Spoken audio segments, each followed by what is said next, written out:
지난 시간 2차 대전부터 시작되어 지금은 주인공까지는 아니지만 꼭 전장에서 필요한 요소가 되어버린 드론에 대해서 이야기를 나누고 있습니다. 오늘도 두 분 모시고 이야기를 나눠보도록 하겠습니다. 홍희범 편집장님, 임철균 위원님 나오셨습니다. 안녕하세요. 어서 오세요.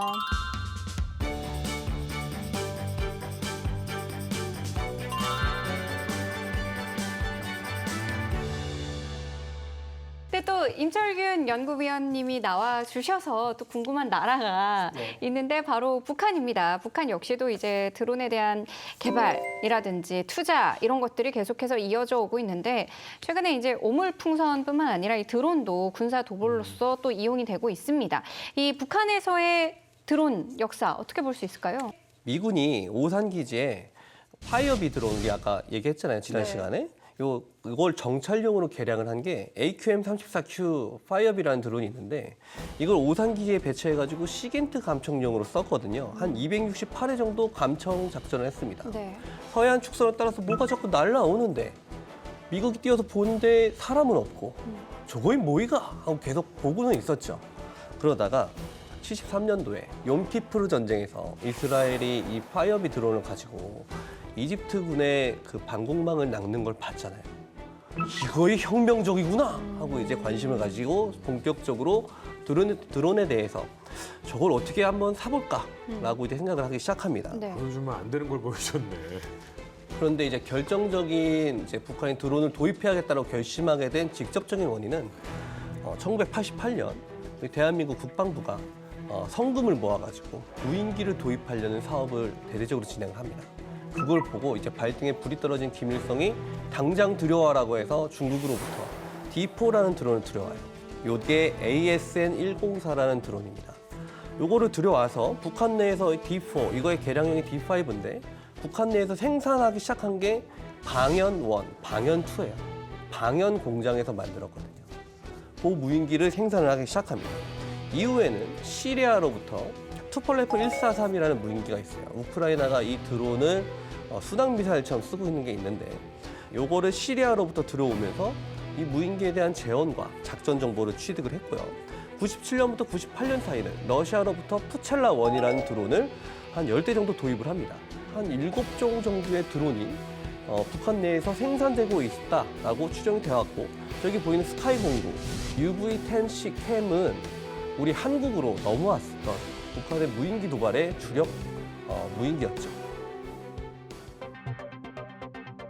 백령도에 추락한 무인 항공기입니다.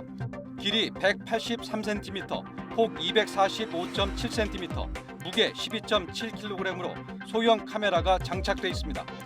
군이 공개한 또 다른 무인 항공기입니다. 지난 24일 파주에서 발견된 것으로 백령도에 추락한 무인 항공기와 하늘색 바탕의 색깔이 비슷합니다. 백령도에 추락한 항공기에서는 군부대는 물론 백령도 전역을 촬영한 사진 자료가 발견됐습니다. 드론이나 무인기라고 얘기할 수 있는 거냐 아니면 그 과학 시간이나 뭐 이런데 아이들이 만든 거냐 막 이런 얘기도 막 하고 그랬었어요. 농담 삼아서. 근데 맞습니다. 요즘 발전하는 그 속도를 보면 무서울 정도예요. 현재 보이는 것들 중에 가장 대표적인 게 먼저 공군용 드론인 샛별공사, 샛별공구를 들 수 있을 겁니다. 이 샛별이 김정은의 아명이에요. 그래서 저걸 갖다 붙인 건데 지난 시간에 제가 미 해군의 MQ-4 트리톤을 이란이 격추시킨 걸 북한이 들고 왔다라고 말씀드렸잖아요. 네. 그걸 복제해서 만든 게 바로 샛별공사 드론입니다. 그리고 후티 반군이 격추시킨 미군의 그 드론이 있어요. 그걸 가져다가 만든 게 또 샛별공구입니다. 즉 재원이 미국의 드론과 거의 일치합니다. 그 말인즉슨 우리 한국군이 가지고 있는 글로벌 호크에 대한 역량도 북한이 이미 알고 있을 가능성이 대단히 높다라는 말이 될 수 있겠죠. 현재 북한은 전형 군단 2개의 다목적 무인기 대대를 만들고 있습니다.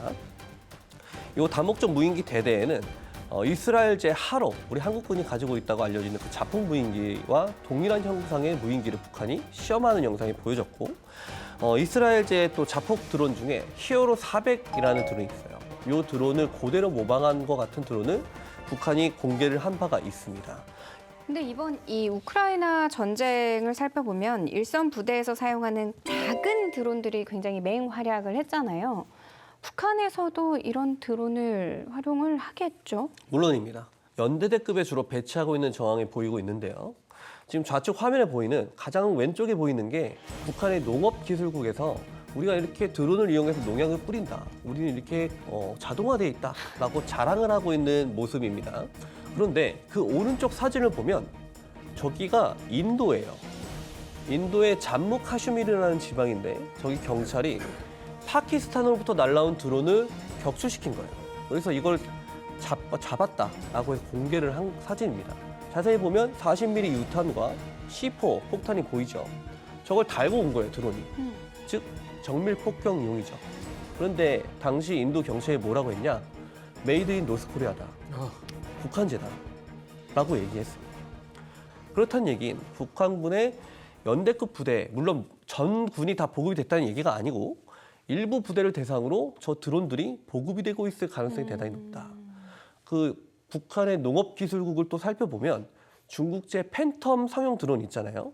우리나라에서도 한 30만 원 정도면 사는 수십만 거. 원이면 사요. 네네. 네. 저 드론 농업연구원에서 지금 자기들이 만들어서 연구를 하고 있거든요. 그리고 북한의 열병식을 보면 DJI사의 드론이 날아다니는 걸 알 수 있습니다. 그리고 저런 드론들에 대한 연구가 김일성 대학교 그리고 김정은 국방종합대학교를 중심으로 굉장히 활발하게 연구가 진행이 되면서 관련 논문들이 상당히 많이 나오고 있어요. 북한이 제재를 당하고 있기 때문에 아무것도 못하고 있고 수입도 못하고 수출도 못하고 있다라고 혹시 생각하시는 분들이 있다면 잘못된 생각이십니다. 이렇게 이란과 다른 또 손잡을 수 있는 여러 국가들과 긴밀하게 지금 뭔가를 해나가고 있지 않습니까? 특히나 이란과 참 이런 군사적 업무 협약이라고 해야 되나요? 참 많은 것들을 지금 나누고 있어요. 네. 드론 측면에서 봤을 때는 저 샛별공사, 샛별공구가 그 대표적인 예인데 특히 샛별공구 밑에 달려있는 무장을 보면요. 네. 이거 실제로 발사하는 장면도 공개가 됐거든요. 저 무장이 뭐냐? 이란제 가엠124라는 대전차 미사일이에요. 가엠124가 뭐냐? 미국의 헬파이어를 개량한 겁니다. 이란이 복제한 거예요. 그게 가엠124인데 그걸 북한이 들여와서 그대로 달고 있습니다. 그 얘기는 즉슨 저 가엠124의 사거리가 8km거든요. 근데 우리 한국군이 최근에 전력화해서 대대적으로 배치를 했다라고 말한 천호 자주대공포 사거리가 3km 정도 될 겁니다. 우리 자주대공포 사거리 밖에서 저 북한제 드론이 공격을 해올 수 있는 상황인 거죠. 물론 천마의 사거리 내에서는 비등비등합니다. 그러나 천마를 또는 비호복합을 모든 부대에 깔아줄 수 없기 때문에 천호를 만든 건데 그 천호의 사거리 밖에서 공격을 할 수 있다라면은 이거는 한국군에게 심각한 위협이 될 수 있죠. 이러고 있는 상황에서 우리 군도 가만히 있어서는 절대 안 되고 이에 맞서서 좀 대응해야 되는 점들이 좀 있을 텐데 우리 국군이 운영 중에 있는 드론은 어떤 게 있나요? 뭐 사실 우리 군도 이 무인기 드론 이런 것들의 중요성을 모르는 건 당연히 아니고 비교적 일찍부터 이 도입을 해왔습니다. 사실 80년대부터 시작한 걸로 알고 있으니까요. 지금 현재 나누자면 일단 뭐 소부대용으로 운용한 그 우리가 흔히 생각하는 그 드론이 뭐 멀티콥터용 드론이잖아요. 프로펠러 여러 개 달린 거. 이런 것부터 시작해서 그다음에 대대급에서 운영하는 고정익 무인기인 이모아이, 그다음에 또 군단급 무인기인 송골매, 그다음에 또 접경 지역 정찰, 그러니까 서해오도에서 주로 운용하죠. 이 해론. 그다음에 또 앞서 언급한 그 방공망자용의 자폭 무인기 하피. 그다음에 또 해군에서 또 역시 서해오도 감시 등 여러 가지 임무를 위해서 도입한 무인 헬기인 오스트리아제 캠콥터 S300 이런 것 등이 있습니다. 사실 뭐 저는 우리 군이 편제돼서 운영되고 있는 그 드론 부대들이 그 드론 축구 대회도 하고 그래요. 그래서 제가 그 축구 대회에서 중계도 하고 했었는데 네. 그 능력이 굉장히 중요합니다. 왜냐하면 정말 그 미세하게 빠르게 드론을 움직여서 적을 정찰하고 하는 것들이 소규모 부대들에서 그 정찰 능력이 굉장히 중요하지 않습니까? 엄청나게 중요합니다. 내 이 하나 앞에 있는 계곡과 하나 앞에 있는 능선을 먼저 탐지하고 알아간다는 것들은 우리 보병을 지키기에 너무나도 중요한 자원 아니겠습니까? 근데 문제는 뭐냐면 그때 그 부대들이 사용하는 거의 대부분의 이 멀티콥터들은요. 중국에서는 우리 생산 원가의 10분의 1, 100분의 1밖에 안 되는 생산 원가로 100배, 1000배, 10,000배를 생산해내고 있어요. 이거 정말 우리도 사실 앞으로 미래 전략을 위해서 아미타이거 계획 드론은 필수적인 요소인데 우리도 이 드론을 단순히 경제 논리가 아니라 우리 드론을 우리가 만들어내지 못하면 이 드론을 어떻게 사용을 해요? 그럼요. 남의 드론을 어떻게 우리 군전력으로 핵심 전력으로 사용을 해요? 이 썼다가 정보 다 나가는 수가 있어요. 그럼요. 그렇죠. 이게 사실 아미타이거에서 사실 드론이 아주 중요한 요소로 처음부터 여기 포함이 돼 있는 거거든요. 애당초 이 계획 자체에서 드론은 아군에 앞서서 그 아군이 전개 지역을 정찰하고 또 아군이 전개되면 그 상공에서 실시간으로 이 주변을 감시하면서 위협이 어딘지 파악하고 알려주는 이런 역할을 하기 때문에 말 그대로 이 아미타이거 개념으로 운용되는 일선 부대 생존에 없어서는 안 될 어떤 그런 존재로 일단 돼 있습니다. 여기에 또 중요한 게 이 지금 군에서 기대하는 것 중에 하나가 우리 군의 열악한 통신 환경에서 이 드론이 어떤 중계 드론, 통신 중계 드론으로 사용될 수 있지 않을까 이런 것도 있고 또 최근에는 이 자폭 드론을 도입해서 일선 부대의 어떤 타격력을 높이려는 이런 시도도 굉장히 적극적으로 시도는 되고 있어요. 앞으로의 드론은 어떻게 변모해 나가게 될까요? 예, 사실 드론 전력이 뭐 당연한 얘기지만 뭐 앞으로 더 고도화 첨단화된다 이렇게 정말 하나만 얘기도 할 수 있죠. 뭐 근데 진짜 이게 예측을 해서 얘기가 쉽지 않은 게 사실 지난 10년 사이의 어떤 이 분야의 발전이라는 게 정말 눈이 휙휙 돌아갈 정도이기 때문에 정말 예측이 힘들긴 해요.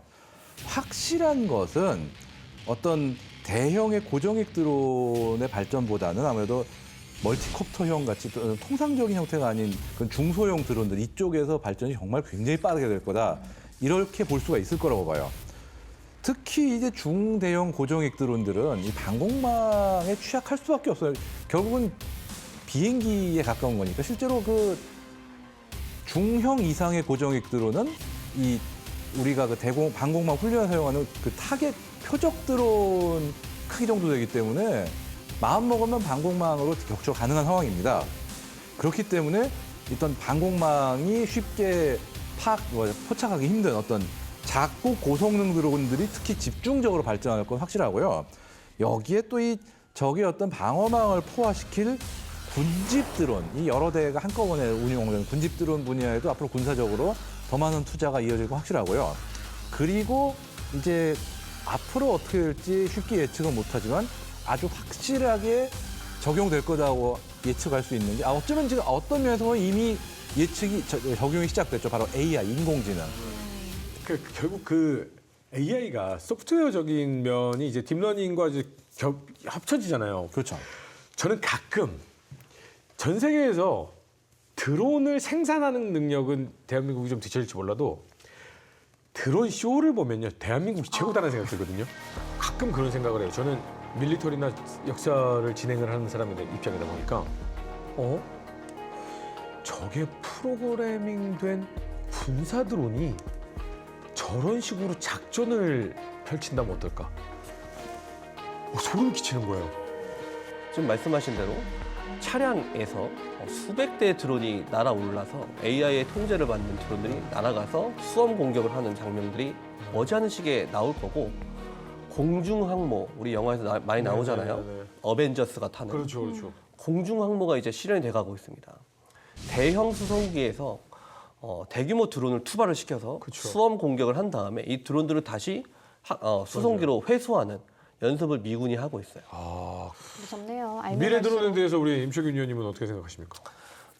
미래 드론은 이렇게 지금 말씀드린 것처럼 군집을 중심으로 발전할 거라고 생각을 합니다. 그게 대형 드론이 됐건 소형 드론이 됐건 지금도 이스라엘군은 모선의 드론을 싣고 가서 애기 드론을 발사해가지고 그 드론들로 정찰 작전을 수행을 하고 있거든요. 이렇게 해서 지난 시간부터 이번 시간까지 이 드론의 시작부터 현대전의 드론의 전력까지 조금 살펴봤는데요.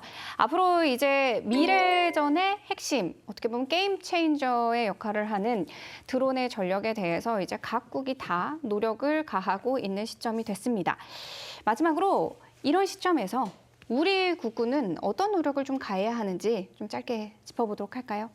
일단 다른 것보다 드론을 뭘 도입해서 어떻게 운용할지에 대한 체계적인 어떤 발상이 필요하다고요. 물론 드론이 변화가 빠르니까 빨리빨리 들어야 된다. 여러 종류를 도입해야 된다. 그 말 자체는 맞지만 그래도 일단 틀은 잡아야 되거든요. 근데 그 틀이 지금 잘 갖춰졌냐가 좀 의문이 있고 미국 같은 경우는 정말 다양한 종류의 드론을 빨리빨리 도입은 하고 있지만 그러면 다 카테고리 다 잡아가지고 뭐 카테고리 A, B, C 이런 식으로 한 다음에 그 틀에 맞춰가지고 굉장히 체계적으로 좀 도입들을 하고 있어요 지금. 근데 지금 우리 군이 좀 그런 거가 좀 약간 좀 뒤떨어지는 게 아닌가 약간 의구심이 좀 들고 통신환경 개선 사실 이 분야에 대한 투자가 제대로 되지 않으면은 정말 참 앞으로 미래가 참 쉽지 않다 이렇게 보이는데 그 다음에 또 한편에서는 뭐 공격 헬기도 필요 없고 박격포도 필요 없고 다 드론이면 되지 않는 식으로 또 드론 만능론이 갑자기 확 지금 나오고 있는 판인데 이게 어느 시대든 간에 어떤 새로운 무기가 나왔을 때 그게 만능론이 나오고 그걸로 인해서 다른 무기들을 대체하면 된다 그러면 무용론이 나오고 이게 굉장히 좋지 않은 신호거든요. 뭐 과거에도 뭐 베트남 전쟁 때라든지 이런 때 어떤 미사일 만능론이 나왔다가 거기에 미군이 큰 코 다친 어떤 그런 사례도 있고 그런 문제들을 빨리 좀 일어나지 않게 좀 신중하게 하지만 필요할 때는 과감하게 어떤 투자를 하는 이런 모습이 필요하지 않을까 이렇게 생각을 합니다. 한국군은 지금 현재 드론을 편제 장비로 여기고 있어요. 그런데 이렇게 되면 문제가 뭐냐? 저는 훈련할 때 항상 병사들한테 이 장병들에게 소총의 표적 지시기와 야간 조준경이라든지 야간 투시경 다 달고 야간 훈련할 때는 그렇게 시켰거든요. 그러면 보호관님이 되게 싫어해요. 왜냐? 왜요? 훈련 뛰다 보면 그거 망가질 수 있거든요. 네. 망가지면 손망실 책임을 묻습니다. 군에서는. 그 책임은 행정보호관과 중대장이 져요. 물론 그게 보험이 들어져 있긴 한데 그렇다 하더라도 군수장비 점검 받을 때 손망실 사유가 나오면 당연히 못 쓰게 하겠죠. 예? 지금 드론이 그런 상황입니다. 아니 그럼 도서관에서 책을 읽다가 책이 찢어질까 봐 도서관 대여를 안 해주는 뭐 그런 느낌인 거예요? 그럴 수밖에 없죠. 그건- 쓰라고는 하는데 조심해서 쓰라고 하죠. 그게 망가지거나 잃어버리면 손망실을 맞으니까. 아니, 근데 그러다 보니까 이 드론이 이렇게 편제 장비로 잡혀 있으면 실제로 일선에 계신 주임원사님들이나 이런 부사관분들께서 고충을 호소하시는 게 리모아이 드론 저거 비싸거든요. 네. 근데 저거 손으로 날렸다가 회수해야 되는데 회수 잘못해서 땅으로 경우 떨어지면 있죠. 망가질 수도 있잖아요. 비싸니까 손방실 액수가 단위가 다르거든요. 그렇죠. 함부로 훈련을 잘 못한다고 합니다. 아 그러면 안 돼요. 네, 드론은 쌀수록 좋습니다. 어느 누가 생수병을 편제 장비로 잡아요. 네. 한 사람당 특정 드론병이라는 편제를 가진 병사가 운영할 게 아니라 모든 소총수가 드론을 운영할 수 있어야 돼요. 그 소총수 한 명 한 명이 개인의 군장에 FPV 드론을 5대, 6대 이상 들고 다닐 수 있도록 해줘야 돼요. 최대한 싼 걸로. 미국의 큰 축이 바뀌었죠. 네, 그래서 정말 이제 앞으로 각 국가들은 어떻게 본인들의 미래를 자국의 이익에 맞게 움직여야 되는지 아마 계산을 많이 하고 있을 겁니다. 그래도 결코 바뀌지 않는 것이 있습니다. 전쟁을 준비하고 전쟁을 철저히 대비하는 국가에는 전쟁이 일어나지 않습니다. 그게 바로 방위가 아닌가라는 생각이 듭니다. 다음 이 시간 조금 더 흥미로운 이 주제를 가지고 돌아오도록 하겠습니다. 시청해주신 여러분 감사합니다.